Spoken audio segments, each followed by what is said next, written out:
Yo, what's up sa mga naghahanap po dyan ng mga bakasunan po na gusto nila yung beachfront. So meron po tayong available ngayon. So may ilan na mga nakakuha at meron pa naman tayong mga available na malapit sa shoreline, beachfront. So dito po yan sa Guinangan, Quezon. Minimum cut po ay 500 square meter. Pwede pa po ninyong palakihin kung ilan ang gusto nyo. So dito po ito. Ayan po yung ating beach po.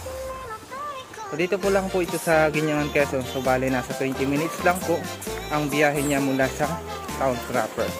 So ito po ay bago lamang po, kaya mapapansin niyo po may ilang pang mga gagamasin. Tapos andito na po yung sa dagat niya. Ayan po. So ayan po yung ating beach. So dito po may naka-avail na po dito. Kaya ayun po, may naglilinis po. So nililinis po niya yung harapan.